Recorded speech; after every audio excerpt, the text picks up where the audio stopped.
আজকে বাঙালির পছন্দের কলিজা সিঙ্গারা নিয়ে চলে এসেছি।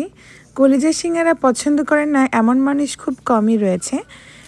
তবে এখন অনেক জায়গায় হয়তো বা কলিজা সিঙ্গারাটা পাওয়া যায় না, তাই আপনারা চাইলে এটা বাসায় বানাতে পারেন। দেখবেন সবাই খুব পছন্দ করবে, আর যখনই মন চাইবে তখনই আপনি বাসায় বানাতে পারবেন। তাহলে চলুন আমি ঝটপট রেসিপিটা দেখিয়ে দেই। তো কলিজা সিঙ্গারার জন্য আমি প্রথমে কলিজাটা ভুনা করে নেব। তো আমি আজকে খাসির কলিজা দিয়ে বানাচ্ছি, আপনারা চাইলে গরুর কলিজা দিয়েও বানাতে পারেন। তো কলিজা ভুনা করার জন্য আমি প্রথমে একটি প্যানের ভিতরে দিয়ে দিয়েছি প্রায় 3-4 টেবিল চামচ মতো তেল। তার মধ্যে দিয়েছি হাফ চা চামচ পাঁচফোড়ন, 2টা তেজপাতা, একটা শুকনো কাঁচামরিচ, 2 টুকরো দারচিনি, 3-4টা এলাচ আর 3-4টা লবঙ্গ। আমি এখানে আস্ত গরম মশলাটা একটু কম ব্যবহার করেছি, কারণ পরবর্তীতে আমি গরম মশলার গুঁড়াটা ব্যবহার করব।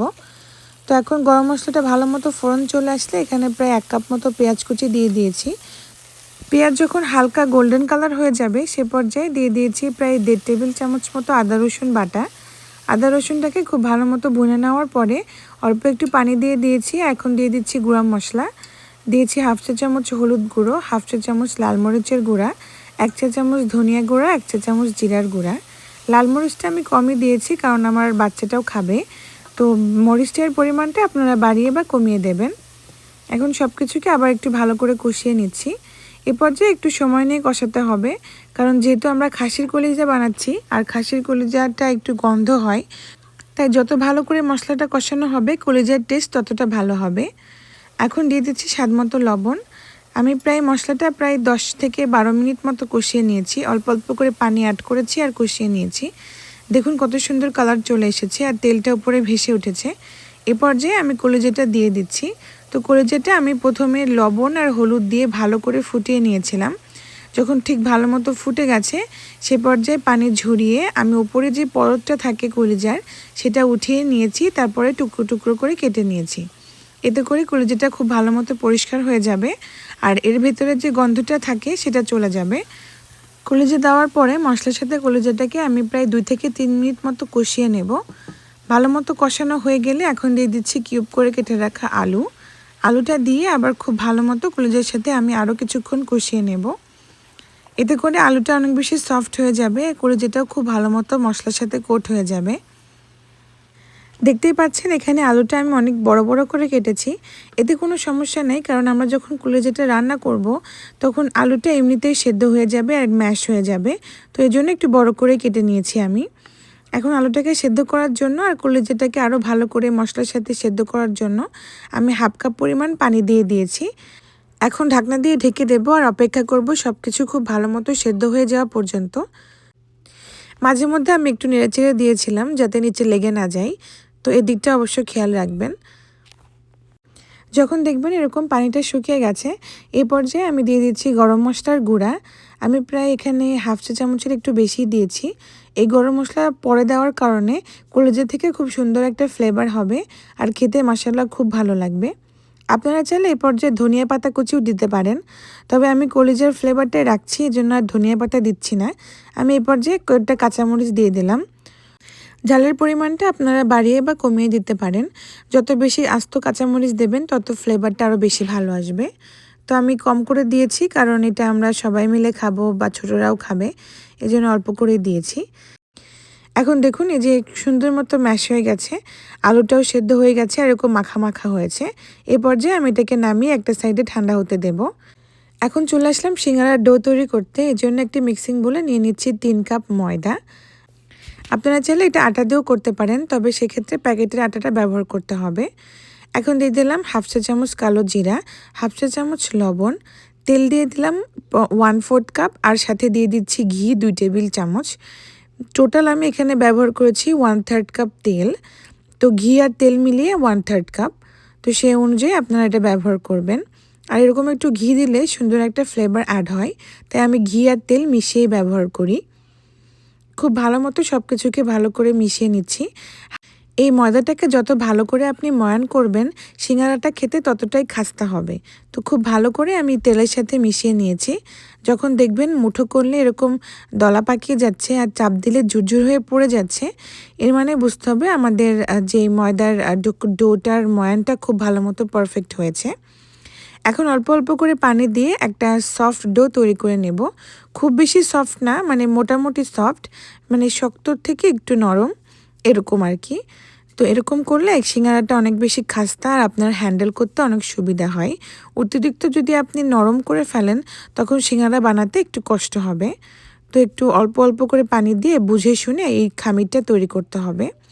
তো এই তো আমাদের ডো তৈরি হয়ে গেছে। এখন এই ডোটাকে আমি একটা ভেজে টিস্যু দিয়ে ঢেকে রাখবো 10 মিনিটের জন্য। আর এই 10 মিনিটের মধ্যে ডোটা পারফেক্টলি সেট হয়ে যাবে। তো ফিরে আসলাম 10 মিনিট পরে। এ তো দেখুন সুন্দর মতো সেট হয়ে গেছে। আর এ পর্যায়ে ডোটা অনেক বেশি নরম আর সফট হয়ে গেছে। এখন এখান থেকে ছোট ছোট লেচি কেটে আমি সিঙ্গারা বানিয়ে নেব। তো ডোটাকে আমি প্রথমে রোল করে নিচ্ছি আর একটা স্ক্র্যাপার দিয়ে কেটে নিচ্ছি। এতে করে প্রত্যেকটা সিঙ্গারার সাইজ একই রকম হবে। যদি আপনারা লুচি কেটে করতে চান সেটাও ভালো হবে, তবে কেটে করলে অনেক বেশি সুবিধা হয়। তো আমি এই জন্য কেটে নিলাম। এখন এখান থেকে একটা ডো রেখে বাকি ডোগুলোকে আমি বাটির মধ্যে তুলে আবার ঢেকে রাখবো, যাতে উপরটা ড্রাই না হয়ে যায়। তো এই ডোটাকে আমি খুব ভালো মতো চেপে চেপে নিয়ে এটাকে বেলে নেব। একটু লম্বাটে করে বেলতে হবে। যেহেতু ডোটা অনেক বেশি তেল দিয়ে মাখানো হয়েছে, এজন্য ডোটাতে কোনো রকম ময়দা ব্যবহার করা লাগবে না, এমনি বেলা হয়ে যাবে। তো এমনি আমি ময়দা ছাড়া বেলে নিলাম। এরকম লম্বাটে করে বেলে নিয়েছি। এখন মাঝ বরাবর আমি কেটে দেব। ঠিক এরকম কেটে দিয়েছি আর এরকম পুরুত্বটা ঠিক এরকম হয়েছে। আপনারা চাইলে এর থেকে মোটা বা মানে পাতলাও করতে পারেন, তবে আমি এরকম মিডিয়াম সাইজে রেখেছি রুটিটা। এখন অল্প একটু পানি লাগিয়ে এভাবে ফোল্ড করে দিলাম। আপনারা দেখেই বুঝে নিতে হবে। এরকম একটা পকেট তৈরি হয়ে যাবে আর এই পকেটের মধ্যে আমি দিয়ে দিচ্ছি কলিজার পুর। এখন হাত দিয়ে একটুখানি চেপে দিচ্ছি, এতে করে খুব ভালো মতো পুরটা মানে নিচ পর্যন্ত পৌঁছে যাবে। এখন চারিদিকে অল্প একটু পানি লাগিয়ে দিচ্ছি। এখন ঠিক এভাবে আমি লাগিয়ে নিচ্ছি। আপনারা চাইলে এভাবেও ভাজতে পারেন, আবার চাইলে সিঙ্গারা যে ভাজ রয়েছে রেগুলার ভাজ সেটাও দিতে পারেন। যেহেতু এটা আমি কলেজের সিঙ্গারা বানিয়েছি তাই এর শেপটা একটু ডিফারেন্ট দিচ্ছি।